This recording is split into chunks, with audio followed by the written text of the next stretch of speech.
الحمد للہ رب العالمین والعاقبۃ للمتقین والصلاة والسلام علی رسولہ محمد وعلی آلہ واصحابہ اجمعین، اما بعد، اعوذ باللہ من الشیطان الرجیم، بسم اللہ الرحمن الرحیم۔ آج 14ویں تراویح ہوگی اور اس میں سورہ انبیاء اور سورہ حج مکمل پڑھی جائیں گی۔ اس طریقے سے 17واں پارہ مکمل ہو جائے گا۔ ان دو صورتوں کے مضامین آپ کے سامنے رکھے جاتے ہیں۔ سورہ انبیاء مکی صورت ہے۔ اس میں چونکہ بہت سے انبیاء کرام علیہم السلام کا ذکر ہے، اس لیے سورت کا نام سورہ انبیاء رکھا گیا ہے۔ سورہ کا زمانہ نزول مکی زندگی کے وسطی دور سے متعلق ہے۔ سورہ کا آغاز قیامت کے قرب کی اطلاع پر مشتمل ہے۔ ارشاد ہوا، قریب آ گیا ہے لوگوں کے حساب کا وقت، اور وہ ہیں کہ غفلت میں منہ موڑے ہوئے ہیں۔ اس کے بعد انسان کی اس روش کا تذکرہ ہے کہ وہ دنیا کی بھول بھلیوں میں گم رہتا، زندگی بعد موت کو عبث قرار دیتا اور نبیوں کو شاعر اور جادوگر کہہ کر جھٹلا دیتا ہے۔ قرب قیامت کے ذکر میں نبی اکرم صلی اللہ علیہ وسلم نے اپنی شہادت کی انگلی اور درمیانی انگلی کے ساتھ ملا کر لوگوں کو فرمایا کہ آپ صلی اللہ علیہ وسلم کی بعثت اور قیامت آپس میں یوں ملی ہوئی ہے جیسے یہ دو انگلیاں ملی ہوئی ہیں۔ حقیقت یہ ہے کہ قیامت کی گھڑی متعین ہے اور اللہ کے علم میں ہے، لیکن جب کوئی انسان موت کی وادی میں اتر جاتا ہے تو اس کا نامہ اعمال اور فائل سر بمہر ہو جاتی ہے۔ قیامت کو جب وہ اٹھے گا تو اسے اپنے سامنے پائے گا، گویا جس کی موت آ گئی اس کے لیے تو قیامت آ گئی۔ اس کے علاوہ ہر گزر جانے والا لمحہ پیغام دے جاتا ہے کہ انسان اپنی موت یعنی عالم برزخ سے اور عملاً قیامت سے قریب تر ہو رہا ہے۔ یوں یہ گھڑی تیزی سے ہماری طرف بڑھتی چلی آ رہی ہے۔ جو شخص ذرا سا غور فکر کرے تو یہ حقیقت اس کے سامنے آیا ہو جاتی ہے کہ دنیا اپنا سامان باندھ کر چلی جا رہی ہے اور آخرت اپنا رخت سفر باندھے چلی آ رہی ہے۔ اس سورہ میں یہ بات بھی واضح کی گئی ہے کہ یہ کتاب انسانوں کی حالات کو پورا بیان کرتی ہے۔ آیت نمبر 10 میں فرمایا، لوگو ہم نے تمہاری طرف ایک ایسی کتاب بھیجی ہے جس میں تمہارا ہی ذکر ہے، کیا تم سمجھتے نہیں ہو؟ انسان دو قسموں میں تقسیم ہے، مومن اور کافر، فرما بردار اور نافرمان۔ ان دونوں کرداروں کو اللہ نے مجرد انداز میں اصولی مباحث کے ساتھ بھی قرآن مجید میں کھول کھول کر بیان کیا ہے، اور جگہ جگہ تاریخ سے مثالیں دے کر معروف کرداروں کے نام، کام اور انجام سے استشہاد بھی کیا ہے۔ اگر انسان بصیرت سے محروم نہ ہو جائے تو سچی بات یہ ہے کہ ہر نیک و بد اور فاسق و مطیع اپنی اپنی تصویر قرآن میں دیکھ سکتا ہے۔ مکے میں حق و باطل کی کشمکش زوروں پر تھی۔ جب یہ صورت نازل ہوئی تو لوگ یہ سمجھے تھے کہ باطل کے جھکڑ شمع حق کو گل کر دیں گے، مگر اللہ نے فرمایا، ہم تو باطل پر حق کی ایسی چوٹ لگاتے ہیں جو اس کا سر توڑ دیتی ہے اور وہ دیکھتے ہی دیکھتے مٹ جاتا ہے۔ یہ بات سورہ انبیاء کی آیت نمبر 18 میں بیان کی گئی۔ مکے کے پرآشوب حالات میں جو بات کہی گئی، کچھ زیادہ مدت نہیں گزری تھی کہ وہ حقیقت کا روپ دھار کے ساری دنیا کے سامنے پوری شان و شوکت کے ساتھ نمودار ہو گئی۔ یہ اس ذاتی باری کا فرمان ہے جس کا حکم فی الفور نافذ ہو جاتا ہے۔ وہ اپنے کاموں کے لیے کسی کے آگے جواب دہ نہیں ہے، اس کے علاوہ ہر کوئی جواب دہ ہے۔ یہ بات آیت نمبر 32 میں بیان کی گئی۔ تخلیق کائنات کے بارے میں قرآن میں مختلف مقامات پر بہت دل نشین انداز میں مضمون کی جزیات اور تدریج بیان کی گئی ہے۔ آیت نمبر 30 سے لے کر 33 تک اللہ رب العالمین نے کائنات کی تخلیق کا جو نقشہ کھینچا ہے، سائنسدان صدیوں اور نسلوں کی کاوش کے بعد اس نتیجے تک پہنچے ہیں۔ اللہ نے لفظ رتق اور فتق استعمال کیے ہیں۔ کائنات شروع میں ایک تودے یعنی ماس کی صورت میں تھی، بعد میں اس کو الگ الگ حصوں میں تقسیم کر کے ساری کائنات کے اجزاء اور اجرام فلکی الگ الگ حیثیتوں میں تبدیل کر دیے گئے۔ ہر زندہ مخلوق کو پانی سے پیدا کیا گیا۔ موت کا تذکرہ کرتے ہوئے فرمایا کہ ہر جاندار کو موت کا مزہ چکھنا ہے۔ فرمایا کہ شر اور خیر انسانوں کی آزمائش کے لیے ہے۔ کچھ لوگ شر میں سے خیر حاصل کر لیتے ہیں اور کچھ بدقسمت خیر میں سے بھی شر ہی کو اپنا نصیب بناتے ہیں۔ مومن کی یہ شان ہے کہ وہ مصیبت میں صابر اور خوشی میں شاکر ہوتا ہے، جبکہ اللہ کا باغی خوشی میں خمار و مستی کی وادیوں میں گم ہو جاتا ہے اور غم میں بد دلی اور مایوسی کے سمندروں میں گر جاتا ہے۔ کافروں کو مختلف پیرایوں میں سمجھانے کے ساتھ ساتھ تنبیہ بھی کی گئی ہے۔ فرمایا کہ ہم نے ان کو اور ان کے آباء و اجداد کو کافی متاع حیات مہیا کیا، ان کی مہلت کافی لمبی ہوئی اور یہ سب کچھ بھول گئے۔ ان کا خیال ہے کہ یہ غالب رہیں گے۔ کیا انہیں نظر نہیں آتا کہ ہم کیسے مختلف سمتوں سے ان پر زمین تنگ کرتے چلے آ رہے ہیں؟ پھر کیا یہ غالب آ جائیں گے؟ یہ بات آیت نمبر 44 میں بیان کی گئی۔ قیامت کے دن ترازو لگے گا جو اتنا حساس ہوگا کہ ذرہ بھر چیز اور رائی کے دانے کے برابر کوئی عمل اس میں وزن ہونے سے نہ رہ جائے گا۔ اس روز ہر ایک اپنے کیے کی سزا اور جزا پالے گا، کسی پر ذرہ برابر ظلم نہ کیا جائے گا۔ یہاں سلسلہ انبیاء میں سب سے پہلے اللہ نے موسیٰ و ہارون علیہ السلام کا ذکر کیا ہے، جنہیں روشنی عطا کی گئی تھی۔ یہاں انبیاء اکرام علیہ السلام میں سے تفصیلی مضمون سیدنا ابراہیم علیہ السلام کے حالات و واقعات پر مشتمل ہے۔ حضرت ابراہیم علیہ السلام نے بتوں کو توڑ دیا اور کلہاڑا بڑے بت کے کندھے پر رکھ دیا۔ ان کی بت پرست قوم نے جب یہ منظر دیکھا تو غصے سے تلملا اٹھی۔ بادشاہ کے دربار میں کیس پیش ہوا تو درباریوں اور حواریوں نے کہا کہ یہ کام ابراہیم علیہ السلام کا ہو سکتا ہے جو ہمارے خداؤں کو تسلیم نہیں کرتا۔ ابراہیم علیہ السلام کو حاضر کیا گیا اور ان سے سوال پوچھا گیا کہ انہوں نے بت پرستوں کے خداؤں کے ساتھ یہ حرکت کیوں کی ہے۔ آپ علیہ السلام نے انہی پر حسب موقع اور حسب حال استفہامی جواب الٹ دیا۔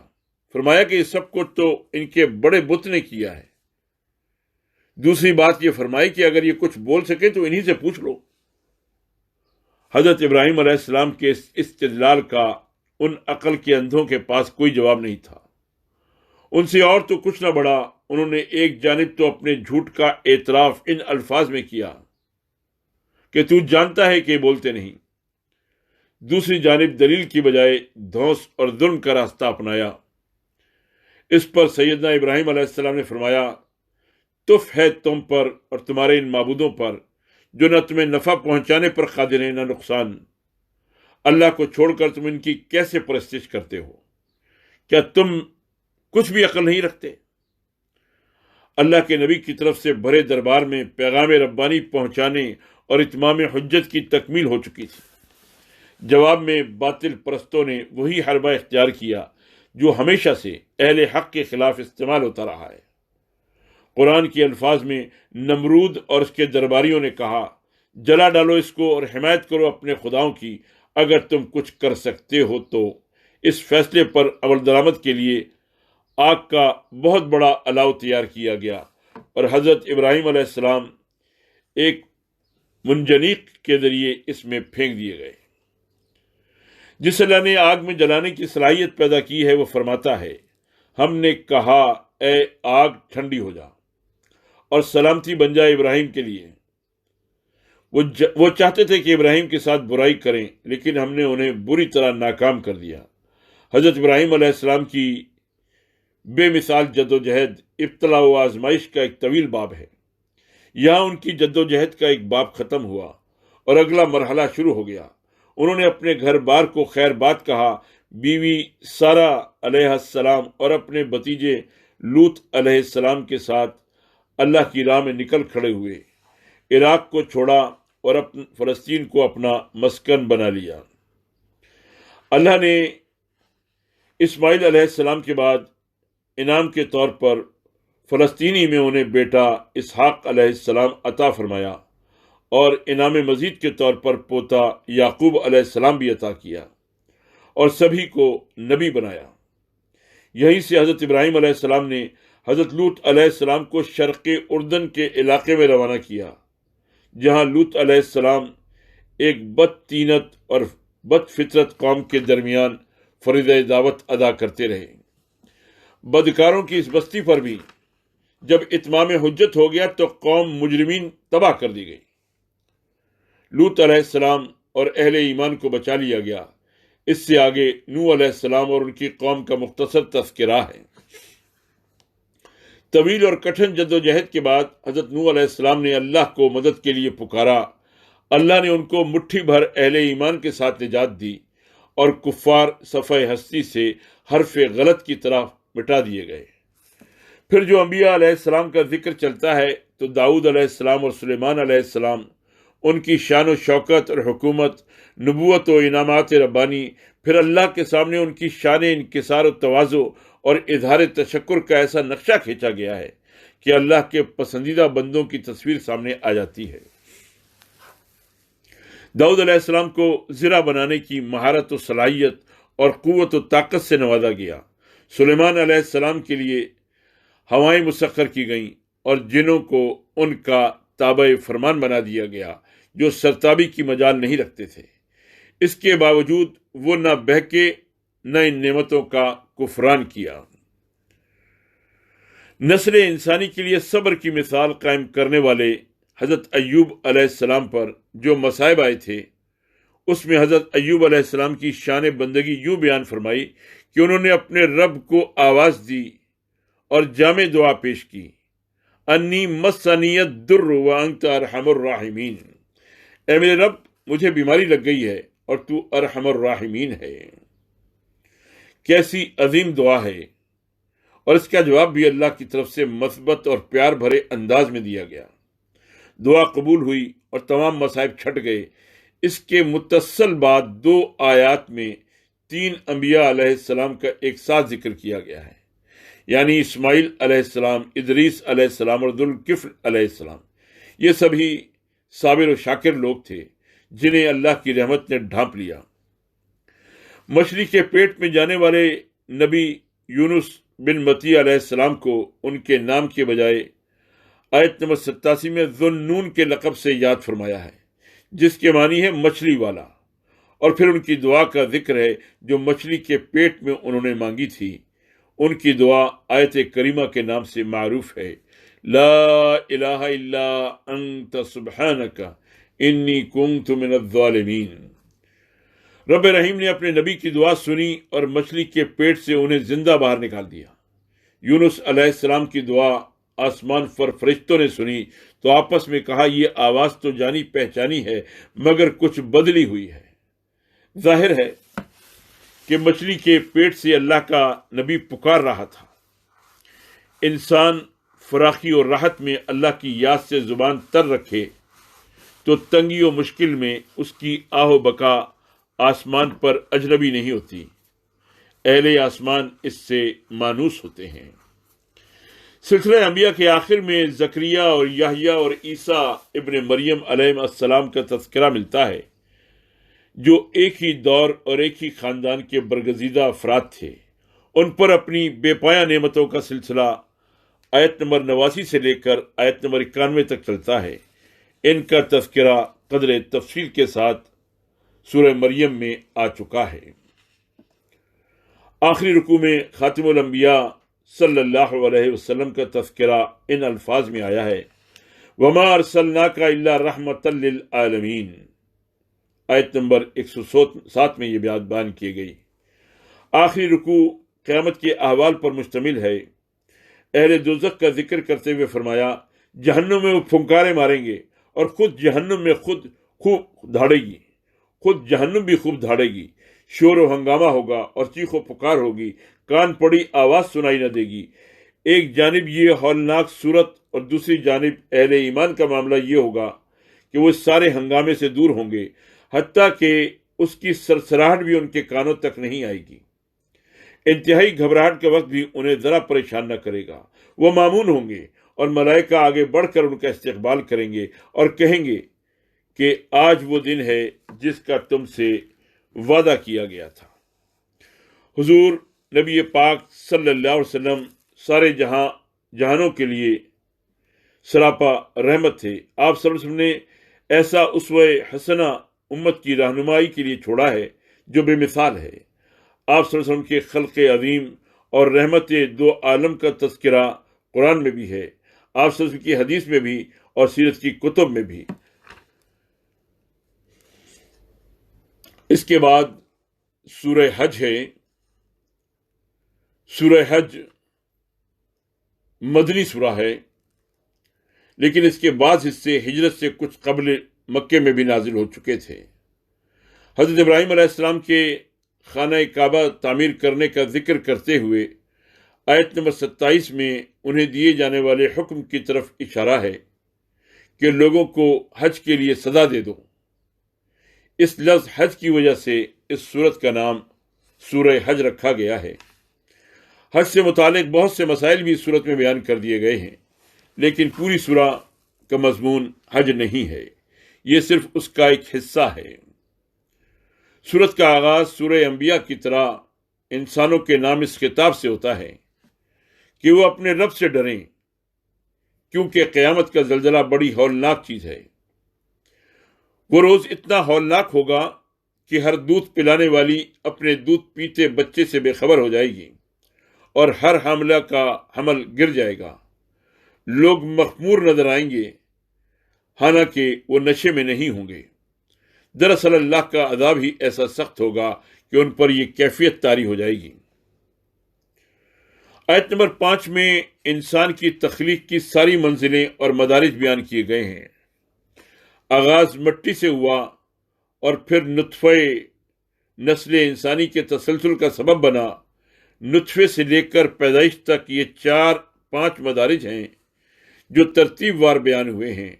منی، نطفہ، خون کا لوتھڑا، گوشت کی بوٹی، پھر مکمل انسانی بچہ، یہاں تک کہ پانی کی ایک بوند ایک مکمل انسانی صورت اختیار کر لیتی ہے اور پھر بھلا چنگا انسانی بچہ ماں کے پیٹ سے اس دنیا میں آ جاتا ہے۔ اس عارضی زندگی میں بھی کیفیت ایک جیسی نہیں رہتی، مناظر و مدارج بدلتے رہتے ہیں۔ پیدائش کے وقت ایک کمزور سی جان قوت پکڑتی ہے، لڑک پن، جوانی، ادھیڑ عمر، بڑھاپا اور پھر ارذل العمر، یہ سب باتیں اگرچہ قانون تکوینی کے تابع وقوع پذیر ہوتی ہیں، مگر یہ نہ بلا وجہ ہیں نہ بلا تدبیر۔ ان کے پیچھے وہی مدبر ہے کہ جو حقیقی مالک و خالق ہے اور مردوں کو زندہ کرتا ہے، پھر یہیں تک نہیں بلکہ وہ مرنے کے بعد قبروں سے بھی پھر زندہ کرے گا۔ یہ مضمون مسلسل آیت نمبر 16 تک چلتا ہے۔ آیت نمبر 18 میں یہ حقیقت بیان کی گئی ہے کہ آسمانوں اور زمین کی ہر چیز، سورج، چاند اور تارے، پہاڑ، درخت اور جانور، سب اللہ کے سامنے سجدہ ریز ہوتے ہیں۔ رہے انسان تو ان میں سے ایک تعداد تو ضرور اللہ کے سامنے سربہ سجود ہوتی ہے، لیکن ان میں سے بہت سارے وہ بھی ہیں جو اس سجدے کو گراں سمجھتے ہیں۔ انہی پر عذاب کا کوڑا برسنے کا فیصلہ ہوگا اور یہی رسوا و ذلیل ہوں گے۔ یہ ان آیات میں شامل ہے جہاں سجدہ تلاوت واجب ہے۔ اہل مکہ کفر کی ڈگر پر قائم تھے، اور المیہ یہ کہ خود کو مسجد حرام کا مجاور و متولی قرار دینے کے باوجود لوگوں کو اللہ کے راستے سے روکتے اور مسجد حرام میں عبادت کے لیے آنے تک سے منع کرتے۔ اللہ نے ان کے اس طرز عمل کو الحاد قرار دیا ہے، اور ملحدین کو اللہ دردناک عذاب کا مزہ چکھائے گا۔ آیت نمبر 29 سے لے کر آیت نمبر 37 تک خانہ کعبہ، حج، شعائر اللہ، مناسک حج اور قربانی کا تذکرہ ملتا ہے۔ حضرت ابراہیم علیہ السلام کو جب حکم ملا کہ وہ تعمیر کعبہ کے بعد پہاڑی پر کھڑے ہو کر لوگوں کو حج کے لیے بلائیں، تو بعض روایات کے مطابق خلیل اللہ نے عرض کیا، مولا کریم، یہاں دور دور تک کوئی انسانی آبادی نہیں ہے، میں تو صدا لگا دوں گا، مگر میری صدا انہی پہاڑیوں میں گم ہو جائے گی۔ جواب میں اللہ تعالیٰ نے فرمایا، اے ابراہیم، تمہارے ذمے آواز لگانا ہے اور ہمارے ذمے اس کو لوگوں تک پہنچانا ہے۔ حضرات محترم، دیکھیے کہ آواز کیسے لوگوں تک پہنچی۔ کوئی دور ایسا نہیں گزرا جب اس صدا کے بعد شوق کے قافلے عشق کے متوالوں کے لیے کشا کشا ہر چہار جانب سے ان چٹیل پہاڑوں میں واقع اللہ کے گھر کی جانب بھاگے نہ چلے آ رہے ہوں۔ جس شوق و محبت کے ساتھ اس جانب قدم اٹھتے ہیں اس کا تصور بھی ممکن نہیں۔ دنیا کے پرفضا مقامات، دل فریب نظارے اور دل ربا فضائیں دامن دل کو یوں نہیں کھینچ سکتی جس طرح اس خشک اور بنجر زمین پر واقع اللہ کے گھر کی جانب انسانوں کا رجوع ہوتا ہے۔ یہ کعبہ اہل دل اور صاحب ایمان لوگوں کے لیے محض روایتی قبلہ ہی نہیں، قبلہ قلب و نظر ہے۔ قربانی کے حوالے سے اس کا گوشت کھانے اور فقراء میں تقسیم کرنے کا حکم دیا گیا، اور ساتھ ہی یہ حقیقت بھی ذہنوں میں بٹھا دی گئی کہ تمہارے جانوروں کے گوشت اور خون اللہ کو نہیں پہنچتے، نہ اللہ کو ان کی کوئی ضرورت ہے، اللہ تک تو تمہارا تقوی پہنچتا ہے۔ گویا اصل چیز ظاہری نہیں بلکہ وہ جذبہ اطاعت ہے جو دلوں کی دنیا کو منور کر دیا کرتا ہے۔ آیت نمبر 39 سے آیت نمبر 41 تک اسلامی معاشرے، اسلامی ریاست اور مسلم حکمرانوں کی تصویر اور منشور پیش کیا گیا ہے۔ اس میں ظلم کا خاتمہ کرنے کے لیے ہتھیار اٹھانے کا اذن بھی دیا ہے، اور جہاد کے ذریعے امن و امان قائم کر کے تمام انسانوں اور مختلف مذاہب کے عبادت خانوں کو محفوظ بنانے کی تاکید بھی۔ ایک اسلامی حکومت کی بنیادی صفات اقامت نماز و ایتاء زکوٰۃ اور امر بالمعروف و نہی عن المنکر بیان کی گئی ہیں۔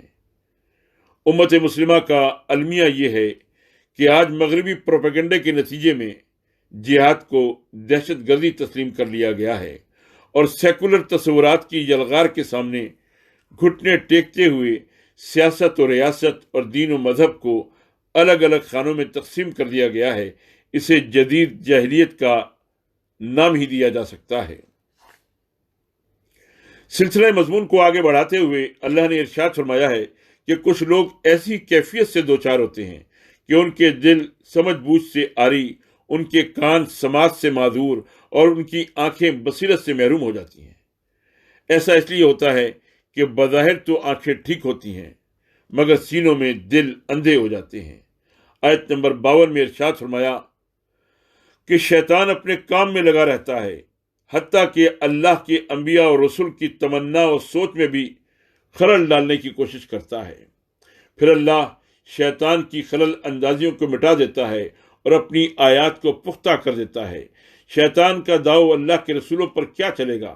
اس کے حربے تو مخلص اہل ایمان پر بھی کارگر نہیں ہو سکتے۔ ہاں، البتہ یہ بات قابل غور ہے کہ شیطان اپنی شیطانیت کے لیے اتنا یکسو ہے کہ انبیاء اور رسول پر بھی حملہ آور ہونے سے نہیں چکتا۔ اللہ اپنے رسولوں کی طرح مخلص اہل ایمان کی بھی شیطانی حملوں کے مقابلے پر حفاظت فرماتا ہے۔ بہرحال یہ بھی حقیقت ہے کہ جن کے دلوں کو نفاق کا روگ لگا ہو اور وہ کھوٹے ہو جائیں ان پر شیطان کی تدبیریں کارگر ہو جاتی ہیں۔ آیت نمبر 58 سے ہجرت کی فضیلت اور مہاجرین کے درجات کا ذکر ہے۔ اس سے قبل ہجرت حبشہ اور بعض صحابہ کی طرف سے ہجرت مدینہ واقع ہو چکی تھی، لیکن اب تو وہ لمحہ آ چکا تھا جب پیغمبر اسلام کو خود ہجرت کر کے دارالہجرت کو رونق بخشا تھا۔ اس کی طرف اشارہ کرتے ہوئے خوشخبری دی گئی ہے کہ دارالہجرت میں مہاجرین خوش ہو جائیں گے، اور جو ہماری آیات کو نیچا دکھانے کی کوشش کریں گے وہ دوزخ کے یار ہیں۔ آیت نمبر 72 میں بتایا گیا ہے کہ اللہ کی آیات اہل کفر و اہل ایمان پر یکساں اثر نہیں کرتی۔ جب بھی اللہ کی کوئی آیت تلاوت کی جائے تو جہاں اہل ایمان کے دل اللہ کے خوف سے لرز اٹھتے اور نرم و گداز ہو جاتے ہیں، وہاں کفار کا حال یہ ہے کہ آیت سنتے ہی ان کے چہرے بگڑنے لگتے ہیں اور وہ آیت سنانے والوں پر ٹوٹ پڑتے ہیں۔ یہ لوگ مکے میں بھی تھے اور دارالہجرت میں بھی، وہاں کفار و مشرکین تھے، یہاں یہود و منافقین۔ سورت کے آخری رکوع میں اللہ نے 2 اہم مضامین بیان کیے ہیں، توحید اور جہاد۔ شرک کا بطلان کرتے ہوئے فرمایا کہ اللہ کو چھوڑ کر جن جن لوگوں کو تم نے اپنا معبود بنا رکھا ہے، ان کی مثال ایسی ہے کہ وہ سارے مل کر ایک مکھی بھی پیدا نہیں کر سکتے، اور پیدا کرنا تو دور کی بات ہے، اگر مکھی ان سے کوئی چیز چھین لے جائے تو وہ اسے واپس بھی نہیں لے سکتے۔ ضعف الطالب والمطلوب، مدد چاہنے والے بھی کمزور اور جن سے مدد چاہی جاتی ہے وہ بھی کمزور۔ سورہ حج کی آخری آیت، وَجَاهِدُوا فِي اللَّهِ حَقَّ جِهَادِهِ، اللہ کے راستے میں جہاد کرو جیسا جہاد کرنے کا حق ہے۔ یہ انتہائی جامع آیت قرآنی ہے۔ اس آیت میں ملت ابراہیمی کا تصور بھی دیا گیا ہے، جو جہاد کے حوالے سے یہ تقاضا کرتا ہے کہ دنیا کے کسی خطے میں بھی اگر ملت اسلامیہ پر ظلم ڈھایا جائے تو پوری امت مسلمہ کو اس ظلم کے ازالے کے لیے اٹھ کھڑے ہونا چاہیے۔ قومیتوں کے بت کو پاش پاش کرتے ہوئے فرمایا گیا ہے کہ تمہارا نام تو اللہ نے مسلمان رکھا ہے، دنیا و آخرت میں تمہاری اصل پہچان تو یہی ہے۔ ہاں، باہمی تعارف کے لیے قوم و نسل اور رنگ و لسان کی اہمیت سے انکار نہیں۔ دین اسلام کے بارے میں بھی ارشاد فرمایا کہ دین میں دی گئی تعلیمات اور شریعت میں بیان کردہ احکام انسانوں کے لیے مصیبت نہیں، رحمت ہیں۔ ان پر عمل ناممکن نہیں، آسان ہے۔ ان سے شر دفع ہوتا ہے اور خیر برآمد ہوتا ہے، اور یہی جہاد کی بھی شان ہے۔ سورہ حج میں اللہ تعالیٰ نے عبادات و مناسک کا تذکرہ فرمایا ہے اور اس کے آخر میں جہاد کا حکم دیا ہے۔ اس سے یہ حکمت ربانی بالکل واضح ہو کر سامنے آ جاتی ہے کہ اسلام میں تمام عبادات و مناسک ایک خاص حکمت اور روح سے مالا مال ہیں۔ ان کا مقصد محض پوجا پاٹ اور کچھ حرکات و سکنات نہیں، بلکہ بندہ مومن کے دل میں یہ حقیقت راسخ کرنا ہے کہ اسے جہاد کے لیے اٹھایا گیا ہے۔ ساری تربیت کا مقصد جہاد کی تیاری ہے، اور جہاد محض قتال نہیں ہے، بلکہ غلبہ حق کے لیے موقع و محل کے مطابق جد و جہد ہے۔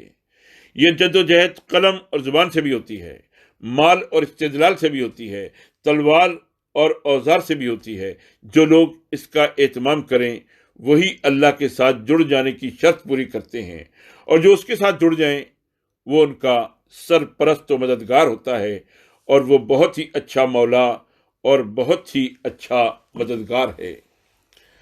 اللہ تعالی ہمیں سورہ انبیاء اور سورہ حج کے مضامین کو سمجھنے اور اسلام کے تقاضوں کو پورا کرنے کی توفیق عطا فرمائے۔ وآخر دعوانا ان الحمد للہ رب العالمین۔ To understand the full message of Quran, please watch all videos from day one. Like this and subscribe the channel for more Islamic videos. Thank you.